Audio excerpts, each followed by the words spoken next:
ఇంత దారుణంగా మద్దతు ధర లేదు ఎక్కడ కూడా ఈ రాష్ట్రంలో. ప్రతి పంటకు ఈ పంట ఆ పంట లేదు, ప్రతి పంటకు పొగాకు కావచ్చు, మిర్చి కావచ్చు, టమోటా కావచ్చు, మిరప కావచ్చు. సో ఈ రకంగా ఎక్కడ చూసినా చూడండి, ధాన్యం కొనాలంటూ రైతుల ఆందోళన, రైతులు ఆత్మహత్య చేసుకున్న పరిస్థితి చూడండి. ఈ మామిడికి మద్దతు ధర లేదని చెప్పేసి బయట పారేసినారని.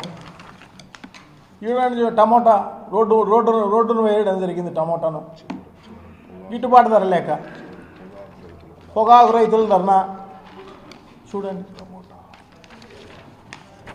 ఇది కూడా టమోటానే, ఇది ఉల్లి రైతు దున్నేయడం జరిగింది, పంటనే దున్నేసిన పరిస్థితి, గిట్టుబాటు కాని పరిస్థితి. ఎందుకంటే గతంలో ఒకసారి మనం చూస్తే వైఎస్ఆర్ కాంగ్రెస్ పార్టీ పాలనలో ఎలాంటి మద్దతు ధర ఉండేది, ఎలా మార్కెట్లో ఆ రేటు. ఎందుకంటే ప్రభుత్వం ఇంటర్వ్యూన్ అయినారనుకోండి, డెఫినెట్గా ప్రైవేట్ వాళ్ళు కూడా కొనే కార్యక్రమం చేస్తారన్నమాట కాంపిటేటివ్గా. లేకుంటే వాళ్ళకు దొరకదు కాబట్టి చేసే కార్యక్రమం చేస్తారు. సో ఆ రకంగా ప్రభుత్వం సపోర్ట్ చేయాల్సిన అవసరం ఉంది. చూడండి, దీనికి సంబంధించి కందులు క్వింటా 10,200 నుంచి 11,800 రూపాయలు వైఎస్ఆర్ కాంగ్రెస్ పార్టీ హయాంలో ఉంటే, అదే టీడీపీ హయాంకి వచ్చేప్పటికీ 5,500, 6,200 వరకు ఉన్న పరిస్థితి.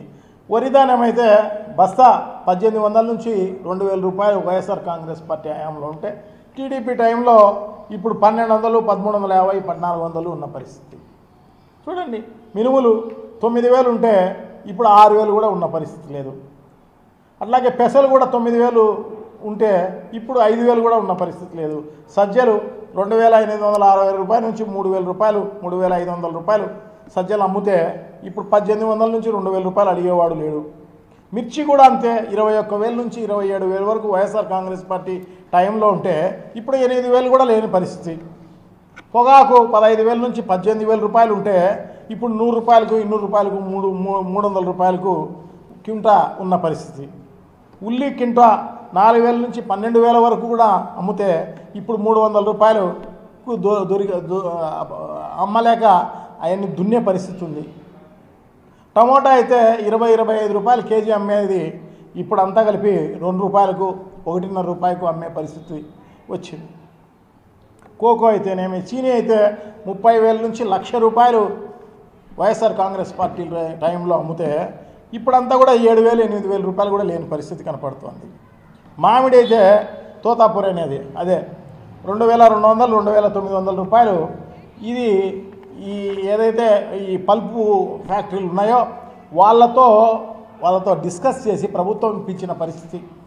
అటువంటిది ఇప్పుడంతా కూడా 200 రూపాయలు కూడా ఆ ఫ్యాక్టరీ కొనే పరిస్థితి లేదు. అందుకోసమే రైతులు ఇప్పటికే ఈ 15-16 నెలల కాలంలోనే దాదాపు 300 మంది చనిపోవడం జరిగింది. 300 మంది లిటరల్గా. ఎందుకంటే అప్పులు ఎక్కువైపోయాయో లేకపోకుండా ఉంటే మిగతా కష్టం వచ్చి చనిపోవడం జరిగిన పరిస్థితి మనం చూస్తున్నాం. సో ఈ రకంగా ఉన్న పరిస్థితి ఇంత దారుణంగా గిట్టుబాటు ధర లేని పరిస్థితి మనం చూస్తుంటే, పంట నష్టం ఇచ్చిన పరిస్థితి లేదు. చాలా దారుణం. ఇంత నిష్క్రియగా ఉన్న ప్రభుత్వం ఇంకొకటి ఎప్పుడు కూడా చూసిన పరిస్థితి లేదు. ఎవరైనా ఏదో ఒక సందర్భంలో సహాయం చేసిన సందర్భం ఉంటుంది. రైతులను ఇంత దారుణంగా పట్టించుకోకుండా వాళ్ళను గాలికి వదిలేసిన పరిస్థితి చూసినాం అన్నమాట. చాలా దారుణం. ఇంత దుర్మార్గమైన ప్రభుత్వాన్ని ఎప్పుడు చూసిన పరిస్థితి లేదు. దీనికి ఆయన చంద్రబాబు ఒకదానికి పొంతం లేని సమాధానాలన్నీ కూడా చెప్పే కార్యక్రమం అంతా చేస్తాడన్నమాట. ఎందుకంటే సేదరంగా నాశనం పోయింది బాబు అంటే సత్యనాథళ్లను నేనే స్ఫూర్తి అంటాడు. చూడండి, ఒకదానికి సంబంధం ఉండదు. ఏం మాట్లాడతాడో ఆయనకే తెలియదు అన్నమాట. సో ఈ రకంగా పేదరికం లేకుండా చేస్తా, ప్రజలను కోటీశ్వరులను చేస్తా, సంపద సృష్టిస్తా, ఈ రకంగా సమాధానాలు ఇచ్చే కార్యక్రమం చేస్తారు. సో అన్నదాతలు రోడ్డును పడినారని చెప్పేసి అడిగితే అంబానీకి నేనే సలహా ఇచ్చాను నేను అని చెప్తాడు అనమాట. సో ఈ రకంగా ఒకవైపు యూరియా కొరత ఇదంతా ఉందంటే క్యాన్సర్ వస్తుంది అని చెప్తాడు. చూడండి, క్యాన్సర్ వస్తుందా లేదా అనేది కాదు, దాదాపు ఇది ట్రెడిషనల్గా దాదాపు ఒక కొన్ని వందల సంవత్సరాల నుంచి యూరియాను వాడే కార్యక్రమం చేస్తున్నారు. యూరియాతో పాటు మిగతా ఎరువులను కూడా చేస్తున్నారు. ఇది ప్రభుత్వాలు పట్టించుకోవాల్సిన అవసరం ఉంది. ప్రభుత్వాలు దానికి సంబంధించి ఏదైతే ఆర్గానిక్ పంటలు, నిజంగానే ఆర్గానిక్ పంటలు వస్తే మంచిదే. సో దానికి ప్రభుత్వము దాదాపు ఒక 10 ఏళ్ళలో 15 ఏళ్ళలో వాళ్ళకు అవేర్నెస్ క్రియేట్ చేయాల్సిన అవసరం తప్పకుండా ఉంది. రైతుల్లో అయితేనేమి, ప్రజల్లో అయితేనేమి ఆర్గానిక్ పంటలు పండించండి, మీకు క్యాన్సర్ వస్తుంది, ఇంకోటి వస్తుంది అని చెప్పాల్సిన అవసరం తప్పకుండా ఉంది. రైతులకు ఆ రకమైన సదుపాయాలు కల్పించాల్సిన అవసరం ఉంది. ఇవన్నీ కల్పించిన తర్వాత అప్పుడు యూరియా మానుకోండి, ఇంకోటి మానుకోండి అని చెప్పి ఆడలేక మధ్యలో ఓడన్నట్టు యూరియా కొరత అనేది ఎలా వచ్చింది? ఇది ప్రైవేటు వ్యక్తులకు ఇచ్చి దాంట్లో కూడా లంచాలు కమిషన్లు దండుకునే కార్యక్రమం చేసినారు కాబట్టి వచ్చింది. దీంట్లో కూడా ఎందుకంటే దీనికి ఒక ప్రణాళిక లేదు. జూన్లో ఖరీఫ్ అనేది స్టార్ట్ అయితే దానికి 2-3 నెలల ముందే దానికి ఏదైనా రివ్యూ చేయాల్సిన అవసరం తప్పకుండా ఉంది. దానికి ప్రణాళికలు వేసుకోవాల్సిన అవసరం తప్పకుండా ఉంది. ఆ టయానికి ఆ యూరియా అయితేనేమి, మిగతా ఎరువులు అయితేనేమి తెప్పించాల్సిన అవసరం తప్పకుండా ఉంది. సో అది తెప్పించుకోకుండా, ఆ ప్లానింగ్ అనేది లేకోకుండా అరాకరా వచ్చిన ఎరువులు కూడా, కేంద్రం నుంచి వచ్చిన ఎరువులు కూడా అది మార్కెట్ ద్వారా ప్రజలకు ప్రభుత్వం తరపున నుంచి ఇవ్వాల్సినది ఆ ప్రైవేటుకంతా మొత్తం ఇచ్చిన పరిస్థితి. ఎందుకంటే గతంలో మనం చూసినాం 50% మార్కెట్ ద్వారా ప్రభుత్వం ఈ ఎరువులు ఇస్తే మిగతా 50% ప్రైవేట్కి ఇచ్చే కార్యక్రమం చేస్తున్నారు.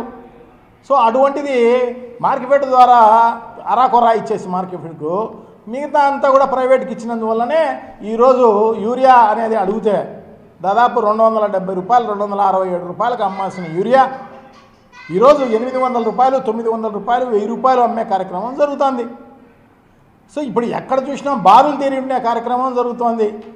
యూరియా దొరుకుతుంది అంటే గతంలో రైతు భరోసా కేంద్రంలో మనకు ఇండెంట్ పెడితే చాలు రైతు, నాకు యూరియా కావాలా, నాకు మిగతా ఎరువులు కావాలా అని చెప్పేసేసి ఆ కియోస్కో ఉంటుంది. ఆ కియోస్కోలో చిన్న ఇండెంట్ పెడితే చాలు 48 గంటల్లో సప్లై చేసిన ఘనత జగన్మోహన్ రెడ్డి గారిది.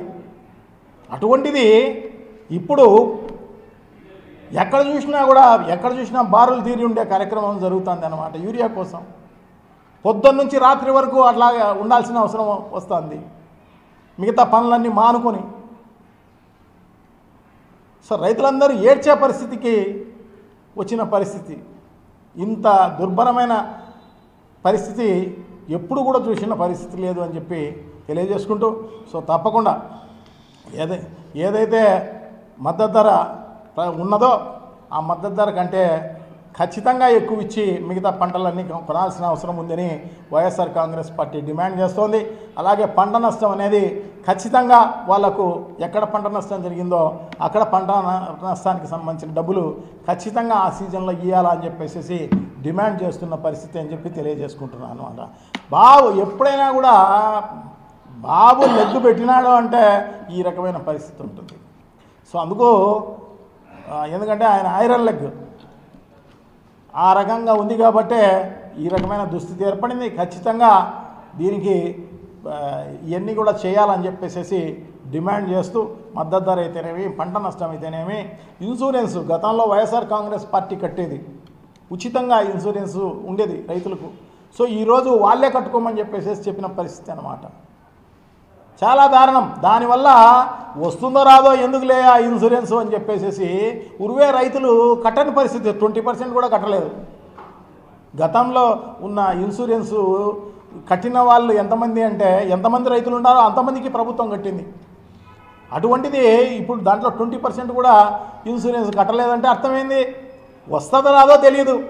తెలియని దానికి మళ్ళీ వాళ్ళు 1000-2000 రూపాయలు కట్టడం ఎందుకులే అని చెప్పేసి రైతులు కట్టడమే మానేయడం జరిగింది. సో ఆ రకంగా నష్టం జరిగింది. 0 వడ్డీకే రైతులకు అందరికీ లోన్లు వచ్చే కార్యక్రమం జరుగుతుండేది గతంలో. సో ఇప్పుడు 0 వడ్డీ లేదు, ఏమీ లేదు. సో ఖచ్చితంగా 0 వడ్డీకి వాళ్ళకి రైతులకు లోన్ ఇవ్వాల్సిన అవసరం తప్పకుండా ఉంది అని చెప్పేసి ఖచ్చితంగా డిమాండ్ చేస్తున్నాం.